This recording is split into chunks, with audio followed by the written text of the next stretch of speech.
This is football. I am Kevin Clark. Guys, Jeremy Fowler is here. He's authoring all those top 10 lists that are going mega viral this week. Everybody's getting all upset where Jalen Hurts is ranking. Everybody's getting all upset where Justin Herbert's ranking. I just did a little TV. Everybody was yelling. A lot of loud noises. Jeremy's here. We break down not only the quarterback list, but some of the other positions he's done. A couple more gossip items in the NFL. It's football, guys. It's football. We're back. The Chargers rookies reported the other day. Rest of the league starts in a week and a half. Actual practices, not showing up and weighing in. Actual practices. Ladies and gentlemen, Jeremy Fowler.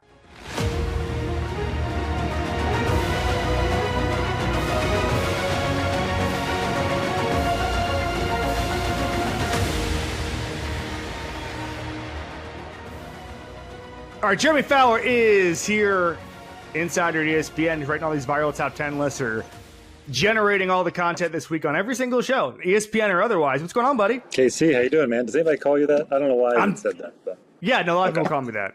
Clark, a lot of Clarky. When I played hockey, I was a Clarky, and I still get that sometimes because that's just what you do. Hockey and baseball, they just add IE to whatever it is. Whatever it is. It'd be tough. Jeremy Fowler, not a great hockey nickname or baseball nickname. Probably Jay. They just call you Jay. Jayski? Or JF. No, that isn't. Jayski. No, that's bad. Falsies. No, it's bad. This is bad. This is really bad. I don't know. You couldn't. If you tried to play in my leagues in Orlando, where you're from, it would have been a tough deal. If you tried to play it at Rock on Ice out by Disney. All right. Yeah. So top 10 list. How often are you having to tell people that you didn't write the list? Pretty often, or at least that's just my line that I go to. Hey, it's plausible deniability. It has nothing to do with me. I think your player is great. I can say to Agent X or whoever is asking about their player, or if a player reaches out to me, I think you're amazing. However, here's what these people I polled decided on your fate. So you usually hear from people if they don't like their ranking. Typically teams know what I'm doing and they don't really care very much, and it is what it is. But it does give me cover, because it's not my list. 32 teams, hundreds of people you're canvassing here. I guess the broad question is, are most guys excited to do this? Are most guys, so I always say 80% of the league, it's just a bunch of gossip. So we know this. Guys just love to sit around and gossip. Are most people excited to do this, Jeremy? Probably not. I would say, actually, I will say there are some, I have my go-tos, the people that are sort of in the gold club, it's Marriott status, where, they're awesome. They do all 11 positions. They send them back. They give instant feedback. So I have a solid crew that I know, at least if I'm trying to get enough votes on a position and it's running slow and it's late June and everybody's on vacation, I at least know this group of people, coaches and assistant GMs and guys like that are going to get back to me. But sometimes it's hit or miss, especially when you're trying to fill offensive tackles and guys are on vacation in the Caymans. They don't want to really get on the phone and talk about the right tackle for the Colts. So it's tricky that way, but typically I try to do as much legwork as I can to get enough people. I get a lot more responses on quarterbacks and receivers and the fun positions than I do linebacker or safety, some of those. So it depends on the position, but some guys are excited about it, and some tell me they it helps them prioritize a little bit. Yes. I forgot that I really like that player more than I thought, so it kind of helps them in that way. It's interesting. To me, it's also everybody's watching the quarterbacks and the wide receivers. I mean, the part of it is that a linebackers coach watches the quarterbacks, but quarterbacks coaches wouldn't watch the linebackers, right? That's part of it, unless they're playing them, unless they're game planning them. The one thing I think people misunderstand. I remember talking to Jimmy Garoppolo a couple years ago, and he was injured. It was the first year he was injured, and I said, "Hey, what'd you learn? What'd you learn when you were, just sitting at home?" And he said that Mike Shanahan came over to SF and just watched football with Jimmy. And then he said that's actually really rare, to just sit there and just watch other teams on a Sunday and learn about it and learn tendencies and all that stuff. This isn't like the NBA, and it's not like baseball, where they have unbelievable amounts of free time and there's games every single day. That's the one thing that's important, right? How often do you see a NBA star weighing in on a game that he's not playing in because it's on a random Wednesday night and he's got 2 days off? Happens all the time. Very rarely are we seeing that. And also, they really only have one night off a week, and it's Monday. and that's why you see some Monday Night Football. But even that, some of the guys just want to unplug. So it's a very different league as far as people just aren't locked in on every single athlete. And there's things you're going to miss unless you're playing that team that year. So for sure. That's my and it's tricky to get the right people who are educated enough. That's why I like, pro personnel guys, assistant GMs, like they typically are plugged into all of it. And even that, sometimes they're so, not the pro guys, but the assistant GMs are still married to their draft stuff. Oh, for sure. That is a problem. The draft bias is a problem. That's why, like, Evan Ingram was a top 10 tight end, even when he was with the Giants and catching 20 passes a year, whatever it was, because they just loved him in the draft. And he actually ended up validating that over time. But, yeah, it is a bit of a problem, for sure. And some guys will rely on names. They'll vote on the names. Yes. When a guy's maybe sneaky good, But, it's like typically like coordinators on one side of the ball. You rely on who they played that year. And typically they have a good recall. It depends on the guy. Some coaches are awesome and they canvass the entire league and are educated about everybody. You'd be surprised. And then some are just not. So, yeah, I hear that. All right, let's get to the actual list, the actual content. Quarterbacks came out on Monday. I want to start here. The most divisive prospect, who's in the top 10, where you got a bunch of different readings, and you got it wasn't a consensus. Like I'm gonna guess that Mahomes, Allen, Jackson, Burrow. Like I doubt there's some guy who had Burrow 14th. Okay. Right. But I bet there were guys where it's like they're 6th or 7th and a couple of guys were like, actually he's not a top 15 guy to me. Give me the most volatile reading as far as that goes for quarterbacks. In the most volatile reading from the people I polled or the fans in the aftermath? From the people you polled. As far as the guys who were the reading, the rankings were all over the place. I would say Justin Herbert and Jalen Hurts. Jalen Hurts because you would think he'd be higher than 9. I went into this thinking, hey, Super Bowl champion. He's been on the big stage twice, performed well. This is a guy who could be top 6 to 7 at the least, and he just didn't have that kind of momentum, which sort of confirmed what I thought that, most teams see him as sort of like a Russell Wilson type a little bit, where he does a lot of great things and you can win big with him. If you're plugging him into a pass-heavy offense, he might struggle a little bit. And if the Eagles had a chance to put, I don't know, Jared Goff or Justin Herbert into their offense, they probably would. Maybe not everyone, but a lot of people would. So he's divisive, I guess, in that way. So the league's not as high on Jalen Hurts as the media is, I would say. What about, and then Herbert? And then Herbert is tough because that's the draft bias. So many loved him in the draft, but he's sort of, it's like he fulfilled the bias and then he just used the bias as a sleeping bag, so it's like, you don't know what he is at this point. He's still clearly a top 10 quarterback, but he didn't get elevated into that conversation that people thought he would be in by now. Even though he's had a lot of fourth quarter comebacks, like not great in the 2-minute drill, doesn't really make plays off scripted enough. So those are some complaints you hear where the other top guys do that and he doesn't quite do it at that level. And now he's in a Greg Roman offense, so there are even less chances to do that.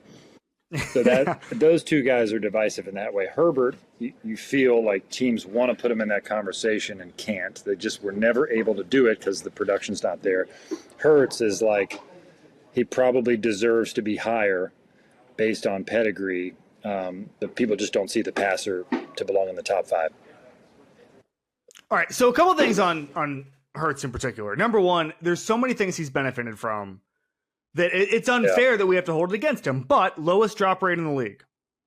That he's got this incredible offensive line. I think he's one of the 3 most pressured guys in football, and he's pressured because he holds on to the ball too long, and so there's that. But he still has an incredible offensive line in front of him. He still has incredible 2 of the best go ball wide receivers in football, and then he has a top 3 defense. I think they were second in points allowed last year on the other side. And then, by the way, I'm sorry, I didn't even mention Saquon Barkley, where I think that I think that if you're asking the rank and file coach, who's not even going to look at the roster, is not even going to look at the metrics and say, oh, he had the lowest drop rate. What they're going to say is teams are game planning to stop Saquon Barkley. That's what they're going to say. And I think that is going to hurt him. And what's funny about it is that Justin Herbert, the best way for Justin Herbert to rise on this list is if Greg Roman takes a ton off of his plate, he does less and they win more games. Like, that's the funny thing. If they win more games with him doing less, he'll be like he'll go over Jaden Daniels this time next year. And it's counterproductive and it's counterintuitive, but that's just kind of the way it goes, is that it's impossible to divorce the situation from the quarterback, and it's unfair. Yeah. And I had a question on TV the other day. They said, how can Jalen Hurts get to the top tier of quarterbacks for you? And I said, he'd have to put up such unbelievable numbers with that roster for me to say, or even, and that sounds crazy. Again, sounds crazy and it's unfair. Go through a Joe Burrow season where everything's going wrong for you and you put up MVP numbers. Yeah. That's that level. That's that level. And so I can see why coaches would be all over the place on those two guys. Right. And that's fair. And really Hurts, you have the element of the short yardage running back that most quarterbacks don't have. They're not as efficient as him with that. Like, you have to account for that, where he's unique in that nature. Throws an awesome deep ball. I mean, that ball he threw in the Super Bowl is still coming down. It's somewhere in the Super Bowl. The dagger. Yeah.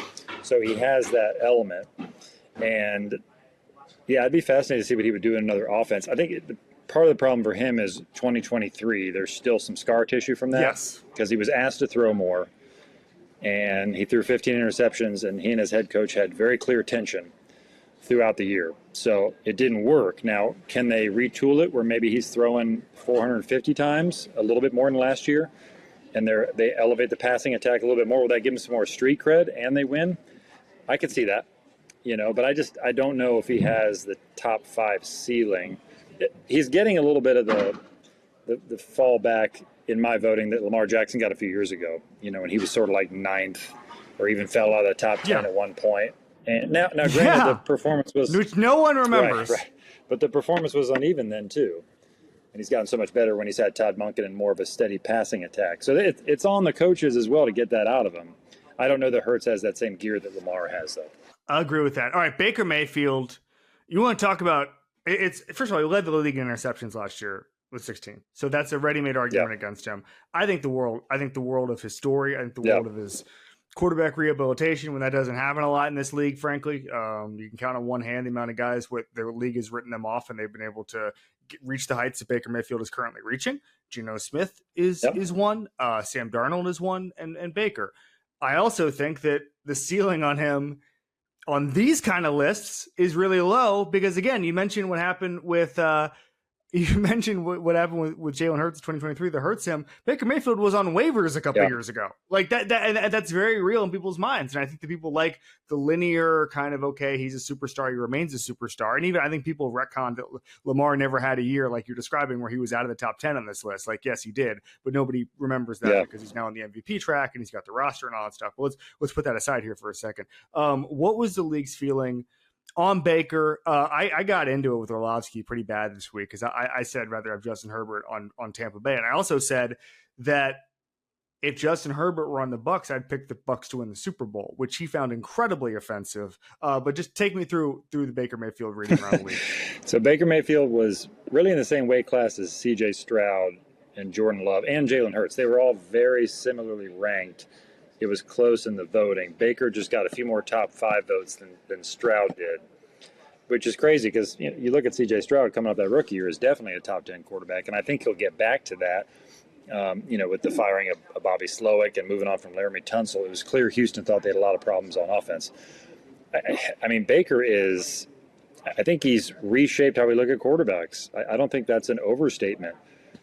He's providing hope to teams that don't want to spend $60 million on a guy they don't love. You can find these guys somewhere if they have pedigree and they have a big arm. Like the fact that Tampa got him 2 years ago for $5 million on a 1-year deal or whatever it was is crazy. But he was really bad in Carolina, like really bad. I don't know how he was so bad based on how good he actually is. So sometimes those things happen, and there's the mental component to it, and the Cleveland scar tissue is a real thing. We're seeing it with some of these teams. Somehow Jaden Daniels broke through that with Washington, but they've had that forever. Can Caleb Williams break that through in Chicago? Baker tried in Cleveland, but when you have a franchise that runs through quarterbacks and something's going to go wrong, and we saw it. and they gave up on him. So once a team gives up on you, you're damaged goods. You got to rebuild your career.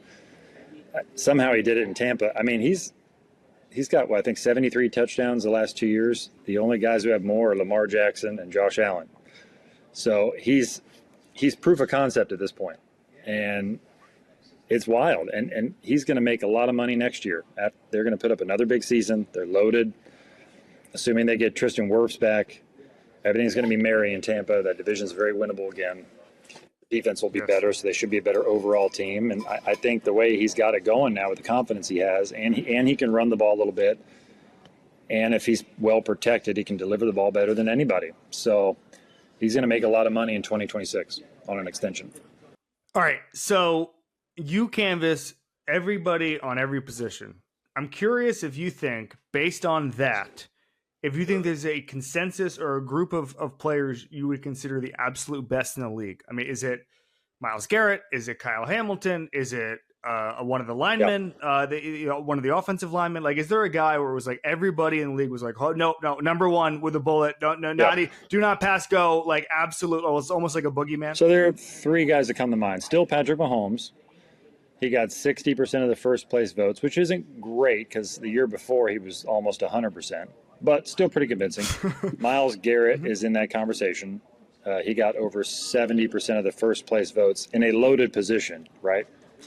Micah Parsons, TJ Watt, all those guys, like to get 70+% of the votes is impressive. And then Fred Warner is the guy. I mean, he has more of a hold on the linebacker position than he did even before. So linebackers typically don't go really high in like top 10 lists or top 100 players in the NFL type lists. But when you weigh it pound for pound and what he does, he's a top 10 player of any position, probably top 5. So those are three that come to mind. You know, safety's pretty weak, not like a foothold there. Otherwise, linebacker's pretty weak. You know, D tackle's interesting. Like Dexter Lawrence has kind of worked himself in that conversation. But it's still a sort of a split vote with like Chris Jones and Jalen Carter. So those are the three guys that come to mind. Oh, and Saquon. Saquon you have to put on there. He dominated the running back voting. It wasn't close. So those are four that come to mind right there. And then, it's tough with Jamar Chase. You kind of he's so good. You have to put him in there. But if I'm going by my exercise, he split a lot of votes with Justin Jefferson and a little bit of Tyreek Hill and some of those guys. So if I had a fifth guy, it'd be Chase. It's interesting. By the way, just to tease this, off-ball linebackers July 15th, wide receivers July 16th, cornerbacks July 17th. So a lot of content going on here. Anything you learned about the makeup of rosters? Like, is there a roster when now you do this exercise, you go, oh, hell yeah, like these guys are actually poised for a run? For me, when I look at these kind of lists, I always think of the Broncos and I always think of the Bucs, frankly. Yeah, Tampa's roster I like a lot. I mean, this exercise reinforced Baltimore's roster. Like, I think everybody knows they're good, but they're better. Yeah.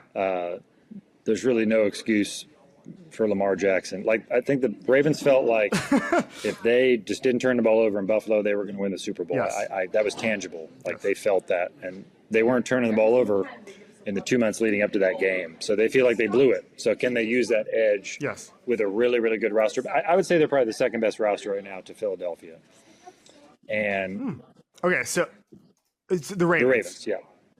And that's based on Lamar, Tyler Lindenbaum, presumably Marlon Humphrey, Kyle Hamilton's on that list. Roquan, and then I think Ronnie Stanley's honorable mention on offensive tackles. Of course, Derrick Henry. And then, you had DeAndre Hopkins and some older guys, but they have more. I'm going to go ahead. I'm going to go ahead and not add in DeAndre Hopkins. The two tight ends in the top 10, Isaiah Likely and Mark Andrews. So rarely do you have two players from the same team in a top 10 at a position. So. Is there a guy around the league, can be quarterback or not, or we can split it up. You can take it anywhere you want. A guy around the league where everybody said, and maybe you don't even leave wiggle room for this, but that is going to be on this list next year. That is like so ascending after year one where everybody's like, oh my God, he's not here yet, but he's going to be. Brian Thomas in Jacksonville. Explain. So wide receiver is tough because there's so many guys. Like 30 guys you could justify being high, top 10 type players. there is a tie with like Garrett Wilson, Terry McLaurin, Puka Nacua, and Brian Thomas. I had a tie for the 10th spot. So Brian Thomas didn't quite make it, but there was the quotes I was getting about him from some high-ranking people were like, he's taken the league by storm. He just plays in Wow. He's as good as Neighbors, but he just plays in Jacksonville. So, like, if Brian Thomas was in New York, he'd be, top 6 or 7 at the position probably. So that's one that comes to mind. After year one. Yeah. I mean, I would argue he's as good as Neighbors. I don't know. Neighbors is like it's hard, it's impossible, but it's a completely different equation. Yeah. Neighbors was like a power forward getting the ball every single time in the post. Like didn't he have like the most touches ever or something? Like it's crazy. He's like a Ferrari truck. He's just big and fast, and so it's hard to bet against him. But Brian Thomas is right there, so that's one that comes to mind. Who else? Tyler Smith. That's a good one. I'm sorry. Tyler Smith, Cowboys guard. So he's the best guard in football. Wow. Right now. What? Really? Yeah. He was my top guard. Cowboys doing it again. How are you feeling about the Cowboys roster after this? Good. Yeah. Pretty good. They're always underrated. Good. They have a good roster. They draft well. Like they're a good organization. I think people they're an easy target for us because they don't pay people until the end, and then Jerry says dumb things. But then the Eagles draft well, but then they sign them immediately, and then they're able to have more cap flexibility to add in AJ Brown and Saquon, and you know what I'm saying? Like that's the difference. It is, but going out and signing guys who cost money because you handle your own free agents as early as possible. Yeah, they have their flaws, but they've drafted pretty well, and they have a lot of top 10 players. It's really a shame about DeMarvion Overshown, their linebacker. Yes, like that was a guy I would put in your taking over the league question, because I mean people say he is awesome, but he blew out his knee badly, so you don't know. He's supposed to play this year, but you don't really know. So that's a tough one. But that's a guy they drafted and developed, and he's awesome. They just have a lot of guys like that. Tyler Smith, another one. He is really, really good. So it's just they go under the radar for whatever reason because Dallas gets, the conversation is always around Micah or Dak or CD, but they have a lot of talent. They just have struggled to put it all together. Quarterback or edge rusher is a deeper position group. Edge rusher, for sure. Yeah. Because quarterback, at least for my exercise, there was a real steep drop-off after like the top 12 guys. So you're talking about like several $50 million quarterbacks that weren't even close. It was Brock Purdy, Dak Prescott, Trevor Lawrence, Tua. These are guys that are paid exorbitant amount of money that aren't even really in the conversation, where edge rusher you have 15, 16 guys. Like Nick Benito comes to mind, Jonathan Grenard, guys like that are like becoming stars. They just, they have George Karlaftis. Yeah, for sure. They just haven't cracked the top 10. Even looking at this list, also receiving votes, Josh Hines-Allen. Yeah, oh yeah. I mean, there are 20 guys like really that. Really good. Khalil Mack had a down year, but still in the mix, Hall of Famer. Rashawn Gary in the mix, but not as good as he wants. Trayvon Walker is like really good. Like he's more pressures than sacks, but like really, really good. And listen, by the way, I'm not talking about honorable mentions. I'm talking about also receiving votes here. Greg Rousseau, Chop Robinson, not maybe on that level, but still a good rookie year. Like that, this is a really deep position group. Wow. All right. Yeah, for sure. Any surprises for you? Last thing before we get you out of here. Anything that you thought personally was going to happen that you were surprised by when you got the answers back? Let me think about that. Linebacker, no. That's a good question. I'm drawing a blank because, nothing. Because you knew? You just know scouts so well? Oh, here's one. So I don't know if it's a surprise, but like the Sauce Gardner conversation is really interesting because there's just a lot of pushback from people in the league about what he really is, because he kind of got elevated as like the new king early on, and was he given too much too early? And the play wasn't great last year. At least that was a consensus. And it looks like they were calling him tighter from an officiating standpoint, which hurt him. And so, how does he respond? And he's about to get a huge contract, most likely, from the Jets. So what is he? Can he be that top guy? I got some pushback from some defensive coaches that were like, he's really good. He's a top 10 cornerback, but the tape never really said he was like that top 2 to 3 guy that he's been billed as, you know? So to me, I was a little surprised that he hasn't really gotten his footing in back-to-back years in this exercise where he's a big name, but he hasn't really pushed himself into the top conversation anymore. Jeremy Fowler, our buddy, Orlando native. See you soon, buddy. Yes, sir. Thanks, Kevin. Appreciate it.